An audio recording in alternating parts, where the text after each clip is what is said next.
Soyez la bienvenue. Je suis El Chaitham, médiateur scientifique à l'ACT des sciences de Tunis. Je vous présente aujourd'hui ma conférence sur les alliages et les polymères. Les matériaux, un matériau désigne toute matière utilisée pour réaliser un objet au sens large. C'est donc une matière de base sélectionnée en raison de propriétés particulières et mise en œuvre en vue d'un usage spécifique. On trouve les matériaux métalliques, les matériaux organiques, les matériaux minéraux, les matériaux composites et les matériaux semi-conducteurs. Donc, il y a plusieurs utilisations des matériaux tels que l'industrie automobile, aéronautique et spatiale, micro-informatique, télécommunications tels que disques durs, microprocesseurs et dans le domaine d'énergie nucléaire, solaire, hydraulique et plusieurs autres domaines. Un matériau peut être caractérisé selon de nombreux paramètres: son module d'élasticité, sa contrainte, sa ductilité, son allongement à la rupture, son coefficient de Poisson et sa dureté. Donc, le diagramme contrainte-déformation montre trois domaines.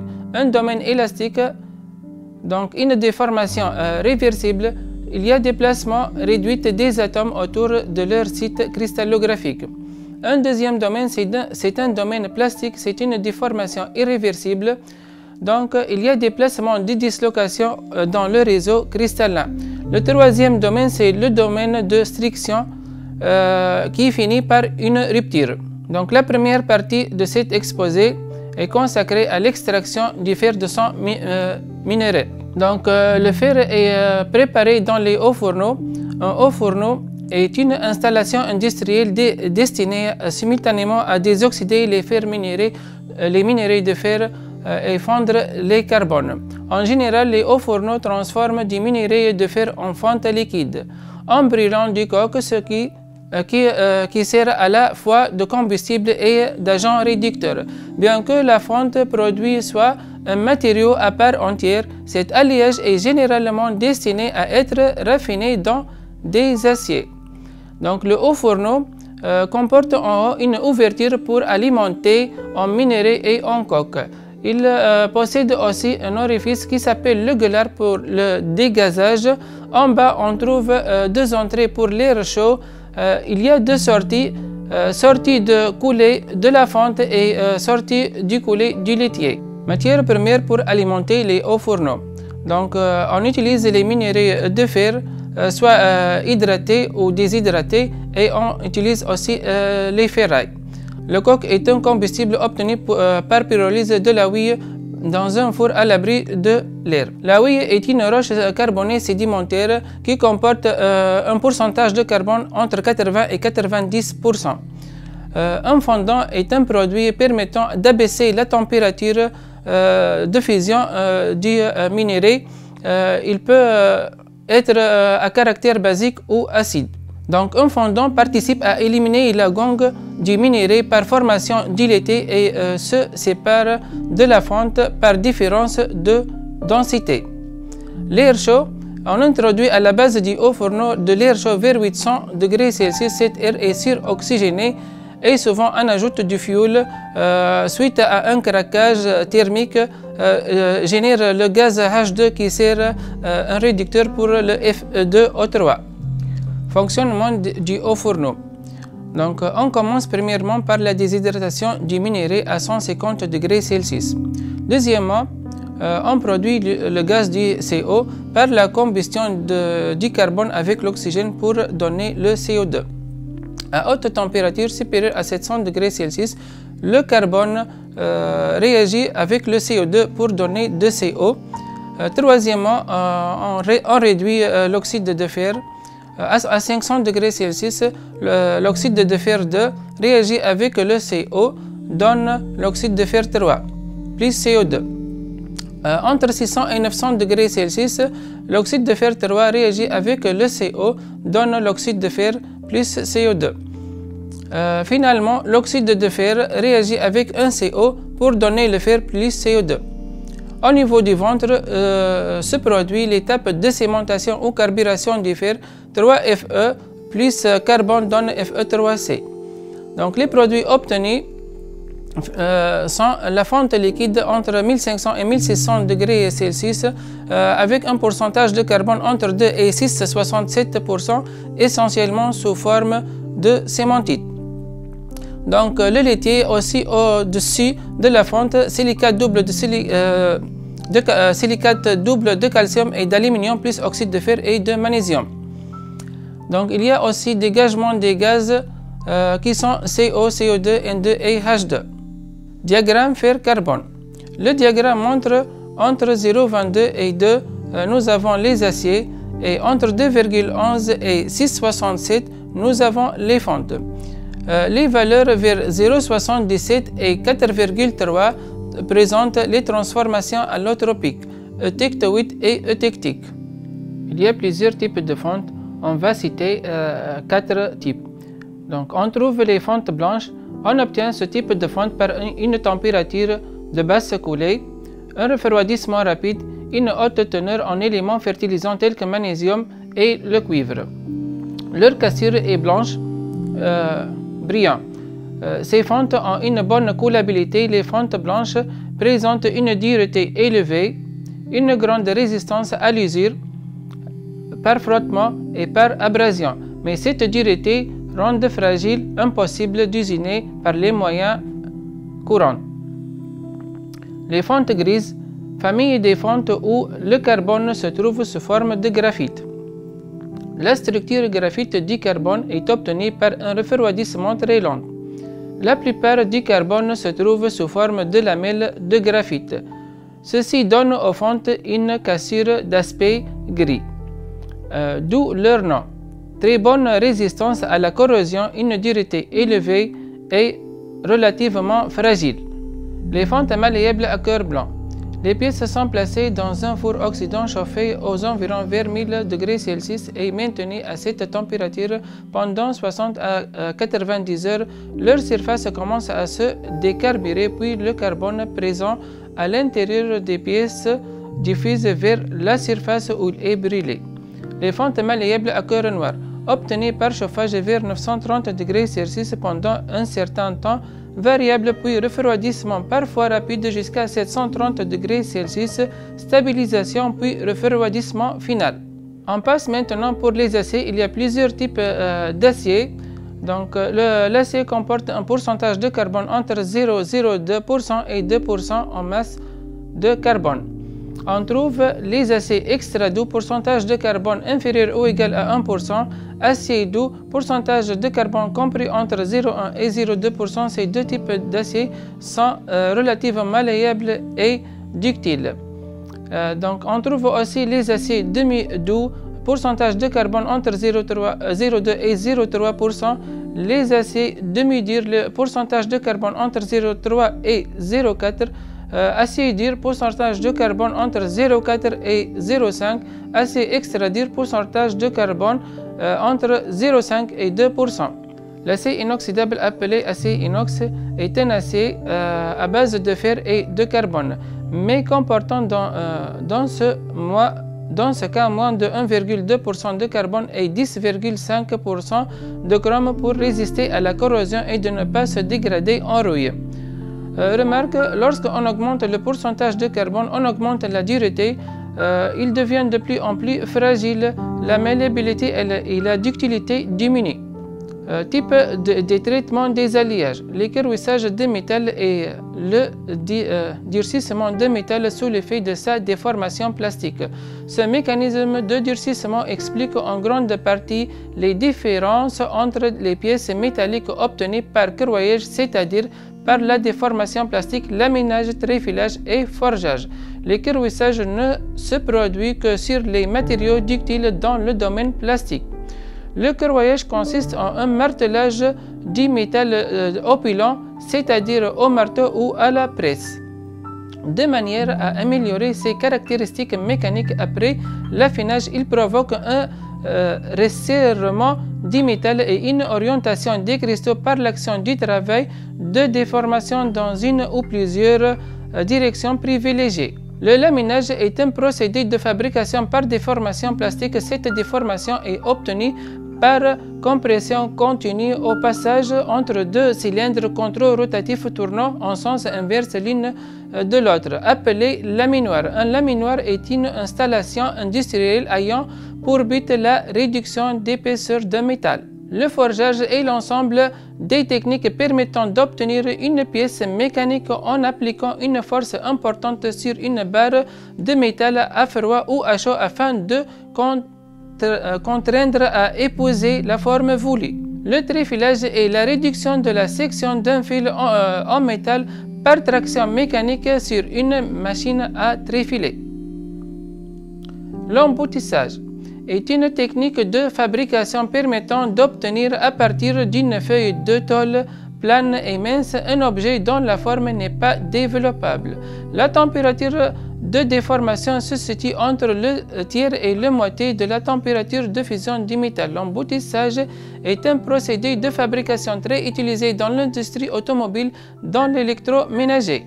Le filage est une méthode de mise en forme des métaux par compression. Elle consiste à pousser un métal ductile éventuellement rendu ductile par chauffage à travers une filière.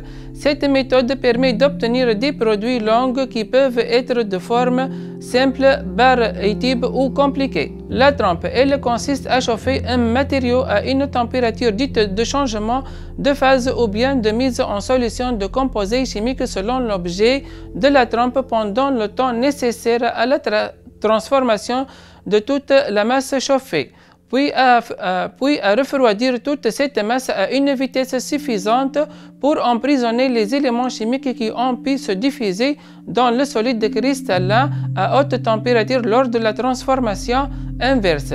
Le cuirassage et le trempe possèdent le même inconvénient, provoquent la diminution de l'allongement et de la résilience. Le recueil se fait après un traitement mécanique afin de rendre plus homogène le matériau et lui rendre une partie de ses propriétés antérieures.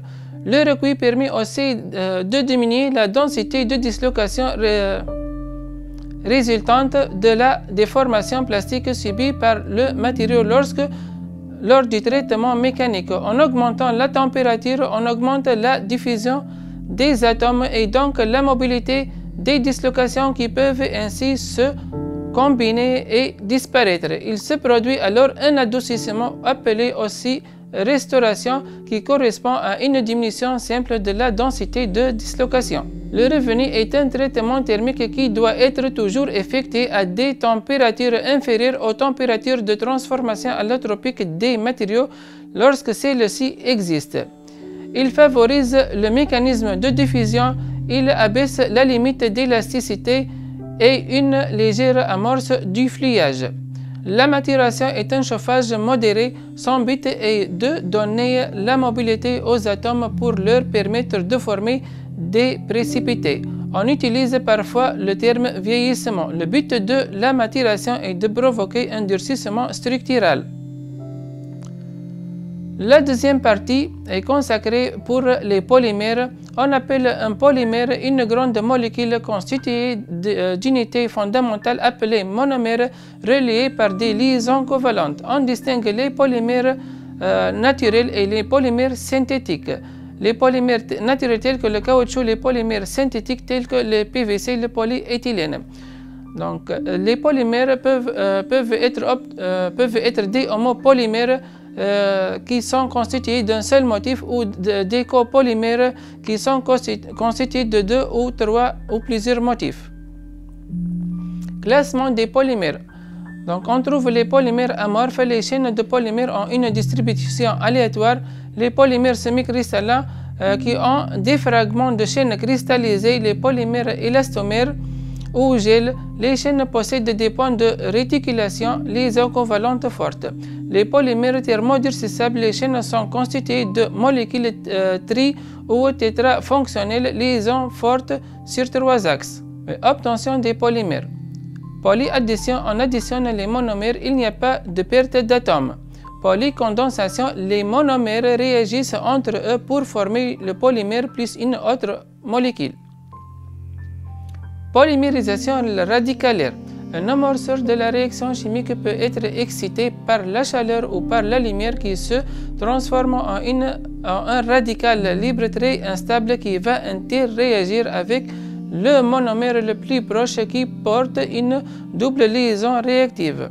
En deuxième lieu, il y aura la propagation et la réaction de polymérisation radicalaire. Cette propagation se fait très rapidement dans le milieu réactionnel jusqu'à la terminaison pour aboutir à la formation de la macromolécule d'un haut poids moléculaire. On trouve trois types de polymères: les polymères linéaires, ramifiés et réticulés. Propriétés thermiques et mécaniques. Polymère thermoplastique. Sous l'effet de la chaleur, il se ramollit et devient malléable en se refroidissant. Il se durcit et conserve la forme donnée à chaud. Polymères thermodurcissables. Les polymères thermodurcissables sont réticulés. Ils sont obtenus par réaction chimique. Les réticulations sont formées au cours du chauffage et ne peuvent ensuite être rompus. Ils deviennent durs et ne peuvent plus fondre. Une nouvelle hausse de température mène à une destruction du polymère. Les élastomères. Ils s'étirent sous l'effet d'une action mécanique et reviennent à leur forme initiale lorsque l'action mécanique cesse. Mise en œuvre des polymères. Généralement, l'obtention des pièces de forme donnée est faite par des procédés de mise en forme permettant de réaliser des séries importantes ou de produits en continu. Pour les matières thermoplastiques, on emploie principalement les procédés suivants: l'injection, l'extrusion soufflage, l'injection soufflage, le thermoformage et le rotomoulage. L'injection, il y a des presses verticales et des presses horizontales. Une presse d'injection des thermoplastiques est composée par les ensembles suivants: ensemble d'injection et de plastification, trémie, fourreau, vis, ensemble de fermeture, moule, vérin de fermeture, ensemble hydraulique, système hydraulique, la partie commande. Les phases d'injection: fermeture de la moule, deuxièmement fermeture du module, troisièmement injection, quatrièmement refroidissement, cinquièmement ouverture du module, sixièmement démoulage et éjection. Les phases d'extrusion: premièrement, on ajoute de la matière dans la trémie sous forme de poudre ou de granules. La trémie alimente en continu le cylindre chauffé contenant une vis rotative. La vis assure à la fois le chauffage, le malaxage, la mise en pression et le dosage du polymère qui est refoulé sous pression dans la tête d'extrusion. La tête contient une filière qui donne la forme approximative de la pièce dont le polymère est ensuite refroidi à l'eau ou à l'air pour prendre sa forme finale. Les phases de thermoformage: premièrement, chauffage de la plaque thermoplastique préalablement fixée à l'endroit approprié de la machine. Une fois la température de thermoformage est atteinte, retirement des appareils de chauffage et élévation du plateau portant le module, généralement ainsi une pression sur la plaque ramollie sous l'action de la chaleur. Troisièmement, aspiration de l'air entre la plaque et la moule pour que la feuille adhère au moule. Quatrièmement, refroidissement de la plaque. Et thermoformée et descente du moule. Le thermoformage. Principe du moulage par rotation. Le principe de cette méthode de transformation consiste à introduire de la matière sous forme de poudre dans un module qu'on chauffe et qu'on introduit en double rotation. La matière fondue parvient ainsi à couvrir toutes les parois du moule et épouse alors sa forme. Les phases du rotomoulage: premièrement, on charge de la matière et fermeture du module. Les phases du rotomoulage: chargement de la matière et fermeture du moule. Deuxièmement, chauffage du moule et de la matière et mise en rotation double de l'ensemble. Troisièmement, refroidissement du moule puis démoulage de la pièce. L'injection soufflage. Ce procédé consiste à combiner la technique d'injection avec celle du soufflage. La matière est injectée puis formée une éprouvette ou préforme. La préforme est alors enfermée dans un moule de soufflage en deux demi-coquilles ayant la forme désirée. Une extrémité de la préforme est pincée, de l'air comprimé et ensuite injecté dans la cavité par l'orifice de la préforme afin de plaquer la matière contre l'empreinte, refroidir et figer la pièce dans sa forme finale. L'extrusion soufflage permet de réaliser des films d'épaisseur inférieure à 0,2 mm. Une filière annulaire produit une gaine dans laquelle on admet de l'air sous pression. Le gonflage permet d'étirer la matière et d'obtenir l'épaisseur désirée. Merci pour votre attention.